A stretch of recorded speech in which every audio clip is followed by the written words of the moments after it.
नमस्कार, टोटल खबरों में आपका स्वागत है। मैं हूं आपका राजेश खन्ना। दिल्ली में जो है 25 मई को लोकसभा के चुनाव होने हैं और 7 सीटों के चुनाव को लेकर प्रचार का लगभग जो है कि अंतिम दौर ही है, यानी कि कल जो है कि 23 मई को जो है कि प्रचार का जो है बिल्कुल प्रचार थम जाएगा, प्रचार ख़त्म हो जाएगा। और हम जो है कि अलग अलग लोकसभा क्षेत्र में जाकर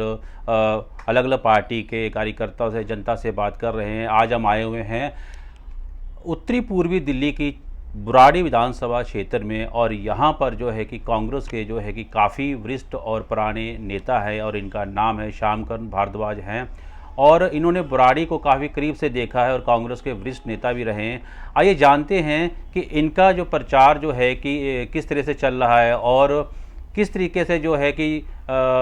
यहाँ पर जो है कि इन्होंने जो है कि अपनी बैठकें जो हैं जुटाई हैं, किस तरह से समर्थन जो है कि कन्हैया कुमार यहाँ से मतलब कांग्रेस के और इंडिया गठबंधन के जो है प्रत्याशी हैं, तो किस तरह से मतलब इनका प्रचार चल रहा है, ये जानते हैं इनसे ही। सबसे पहले सर, आपका टोटल खबरों में स्वागत है जी। देखिए, इंडिया गठबंधन जो है पूरी दिल्ली 7 सीटों पर इंडिया गठबंधन के उम्मीदवार चुनाव लड़ रहे हैं, और 7 सीटों में से जो कांग्रेस का गठबंधन है उत्तर पूर्वी दिल्ली, चांदनी चौक, मैं तो यही कहूँगा कि काफ़ी टाइम के बाद हमें इतना जुझारू पब्लिक के बीच में से एक ऐसा नेता मिला है, एक ऐसा एमपी का कैंडिडेट मिला है कि जो हर गरीब से लेके बिजनेसमैन को लेके जो क्षेत्र की समस्याएं हैं उत्तर पूर्वी की, जो 10 साल में मनोज तिवारी जो कैंडिडेट हैं हमारे, ये पिछले 10 साल से मेंबर पार्लियामेंट हैं, लेकिन ये लोगों तक सीमित हैं। कभी भी 10 साल के अंदर ऐसा कोई रोचक काम नहीं किया कि जिससे ये कहा जा सके कि भाई मनोज तिवारी को वोट दीजिए। आपने जो कहा कि भी अभी काम नहीं किया, और यहाँ पर जो है कि 10 साल से सांसद है भाजपा के, तो कन्हैया कुमार को जो है कि आप किस तरह से देखते हैं, उनका क्या रोड मैप है और आपने जो है कि उनके लिए कितना का समर्थन जुटाना, और लोग क्या कह रहे हैं इस बार, लोगों आप उनका उसके बारे में क्या कहेंगे आप? देखिए, कन्हैया कुमार जी एक पढ़े लिखे, जिनके नाम के आगे डॉक्टर लगता है, 10 दिन के अंदर, जिस दिन उनका चुनाव डिक्लेयर हुआ कि उत्तर पूर्वी दिल्ली से लड़ना है, 10 दिनों के अंदर, 15 दिन के अंदर जितनी बार वो लोगों के बीच में गए हैं, इतनी बार मनोज तिवारी 10 साल में नहीं आए। रही बुराड़ी गांव की बात, बुराड़ी विधानसभा में इंडिया गठबंधन के केजरीवाल जी, इधर कांग्रेस के सभी लोग मिलके मीटिंग करा रहे हैं। पद यात्रा हो, कॉर्नर मीटिंग हो, चाहे गलियों गली जा कर के प्रचार किया जा रहा है, और हम लोगों से जो भी बनता है कांग्रेस कार्यकर्ता, उधर आम पार्टी के जो एमएलए हैं संजीव झा जी, उनके जो निगम पार्षद हैं, जो उनके वर्कर हैं, सबसे अच्छी बात यह है कि पहली बार ऐसा हो रहा है कि कांग्रेस और आम पार्टी के कार्यकर्ता मिलके कैंडिडेट के लिए काम कर रहे हैं। अच्छा, हम समर्थन की बात करें तो कितना का लोगों का जो है कि समर्थन मिल रहा है, अगर वो थोड़ा बताना चाहें, क्योंकि बताया जा रहा है कि मनोज तिवारी की यहाँ पर काफ़ी खिलाफत हुई है, क्योंकि बताया जा रहा है लोगों ने कि यहाँ पे क्षेत्र में दरअसल आए नहीं, जैसे आपने भी अभी कहा कि आए नहीं। तो कन्हैया कुमार को लेकर कितना का समर्थन मिल रहा है? उनके लिए भी कहा जा रहा था कि यहाँ पे वो बाहरी कैंडिडेट हैं, तो यहाँ के नहीं हैं, तो इस बारे में आप क्या कहेंगे? देखिए, बाहरी कैंडिडेट मनोज तिवारी भी थे, मनोज तिवारी भी बाहरी कैंडिडेट थे, और लोकसभा के चुनाव में कोई बाहरी कैंडिडेट नहीं होता। ये जरूर पार्टी निर्णय लेती है, राष्ट्रीय पार्टी हमारी, कि किस आदमी को वहाँ की जो समस्याएं हैं उन्हें कौन समझ सकता है, कौन लोकसभा में अच्छी बातों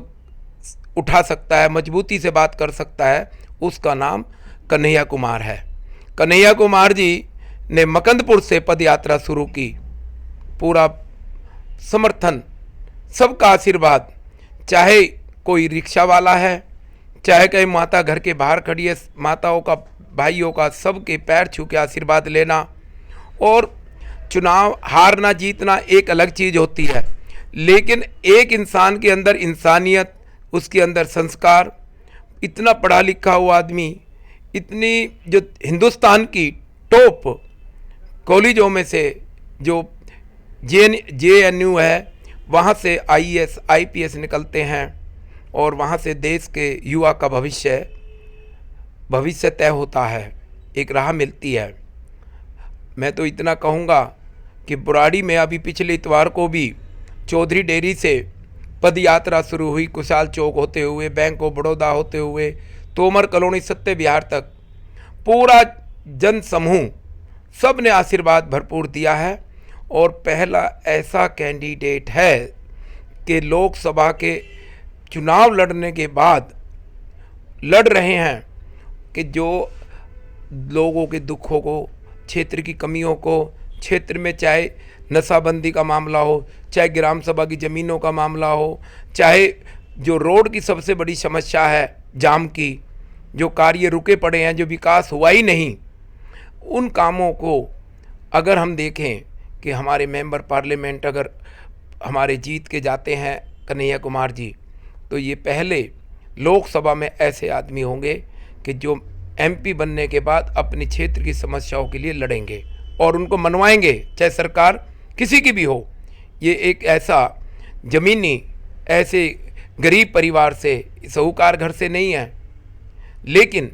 ये साहूकारों को ये राजनीति जो करते हैं मनोज तिवारी जी, कि सिर्फ कुछ चंद लोगों के पास आए और वहाँ से ही चले गए। 10 साल में कभी गाड़ी से नहीं उतरे, कभी एक कॉलोनी में पत्थर नहीं लगवाया, एक बोर्ड नहीं लगवाया कि जिसमें कहीं भी ये देखने को मिल जाए कि भाई ये मनोज तिवारी जी ने इस कॉलोनी का उद्घाटन किया है, इस रोड का किया है, यहाँ पानी की प्याऊ लगवाई है, चाहे सीवर हो, कोई समस्या नहीं है। इवन बुराड़ी गांव के अंदर आज तक भी सीवर नहीं है। देखिए, हॉस्पिटल है, हॉस्पिटल की इतनी बड़ी समस्या जो कांग्रेस ने हल की, जो प्राइवेट हाथों में चला गया था, वही मुख्यमंत्री जी से हम लोगों ने जाके आग्रह किया, इसको फिर प्राइवेट किया, सरकारी किया प्राइवेट से। और उसके बाद आज हॉस्पिटल में अगर किसी को, माता बहन को बच्चा होता है,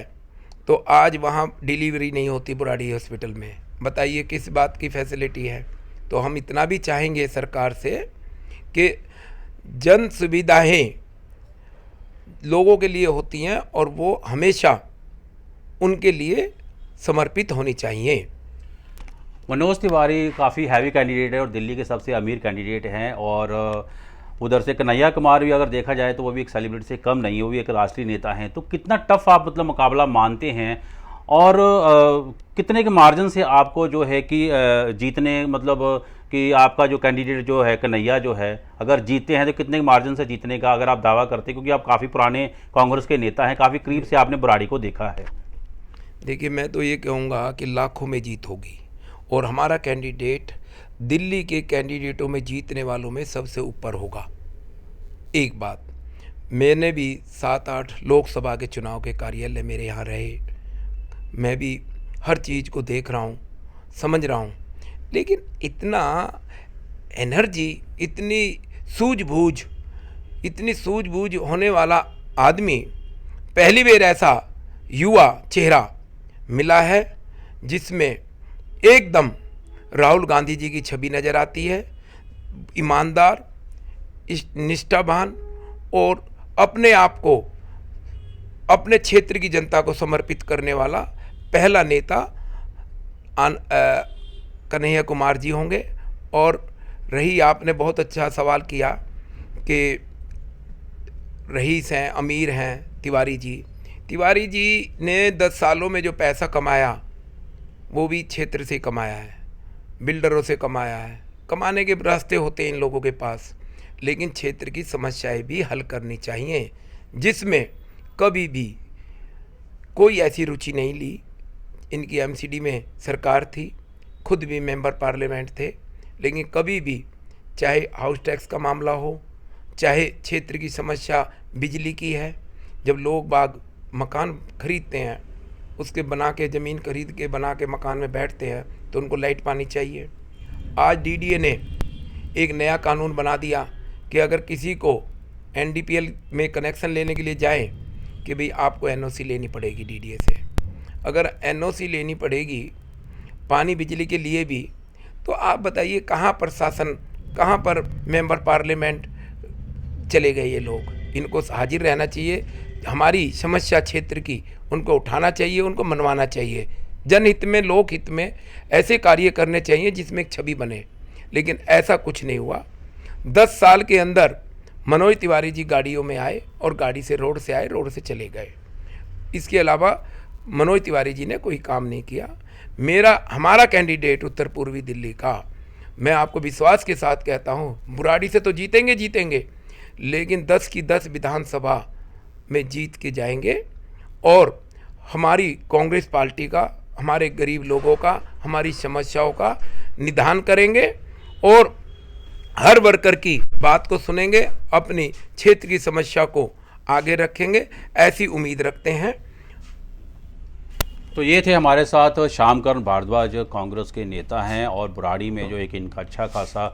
पूरा इनका होल्ड है और काफ़ी जो है कि हमें काफ़ी बार इनसे हमने मिले हैं और समस्या के बारे में कभी कभी हमारे को भी ये जानकारी देते रहते हैं। अब देखने वाली बात ये होगी कि जब 25 मई को चुनाव होंगे और 4 जून को परिणाम आएंगे और किस तरह बैठता है जाकर, ये तो उसी समय पता चल पाएगा 4 जून को ही कि कन्हैया कुमार जीते हैं या फिर जो है कि तीसरी बारी मनोज तिवारी